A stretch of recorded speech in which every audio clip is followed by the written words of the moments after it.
It's really good to see you, and I want to talk first about the sort of history of the band, because I think we have to sort of put it into context, really. Tell us a little bit about, how the band came together and who actually suggested the idea of you getting together with the others. And at that point, you didn't have a bass player, but we'll talk about that in a second. Yeah. So tell us about, how the group came together first.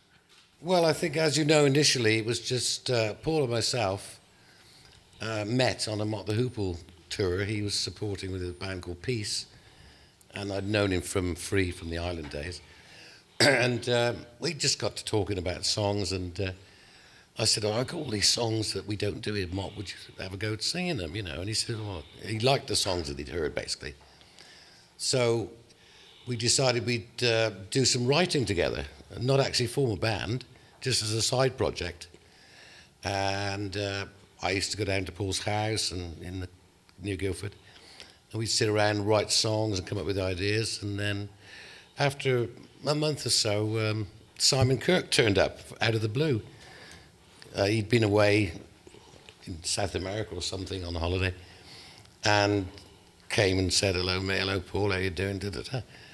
What are you up to? I said, well, we're just kicking some ideas about. He said, do you mind if I sit in? So I said, no, of course not. So then I said to Paul, well, all we need is a bass player. We've got a group. And we hadn't actually considered forming a band at all. So it became something else. It was going to be initially just doing a record together, And for me, it was a great thing to have Paul singing the songs that I'd got, like Ready for Love and Can't Get Enough, Moving On. Mm-hmm. So it grew from there, really, quite sort of accidental, I suppose. And then I suppose we took probably 3 or 4 months to find a bass player. We did try many of them in the interim period. You have some lovely stories about the auditions for the bass player.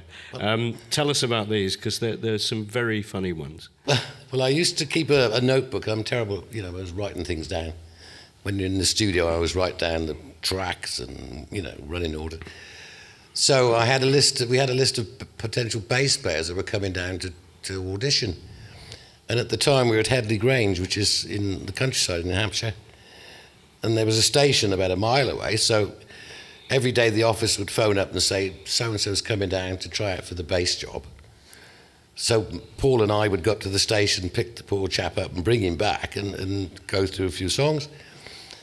But there were most of them didn't make the gig, not because of their playing, because of other reasons. Other reasons?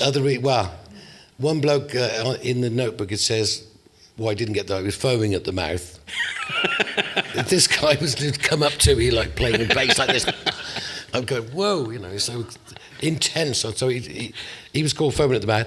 The other one was bald at the station. We went up to the station, me and Paul, to pick this chap up.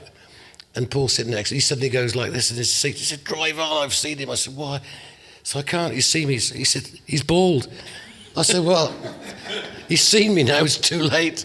So we had to go back to the house and spend the whole afternoon going through it, knowing that he would end up in the book as not getting the job because he was bald at the station. So that's 2. Another bloke we tried was a bloke called Alan Spenner, who was a really good bass player. He used to be with the Grease Band. Mm-hmm. But he turned up late, so he didn't get the job because I put down he was too good. he was too good for us. He wasn't like... We wanted somebody that was the same character as Simon and myself and Paul. We all got a good sense of humour. So how did you settle? Well, we were desperate in the end. We hadn't got anybody. We had all these people, and somebody said, why don't you try Boz? And we'd heard of Boz's notorious reputation as being a bit of a lad, like to drink and things. So we said, well, we've got nothing to lose, let's give it a go. So we arranged we were in London this time, we arranged to meet Boz at this rehearsal room.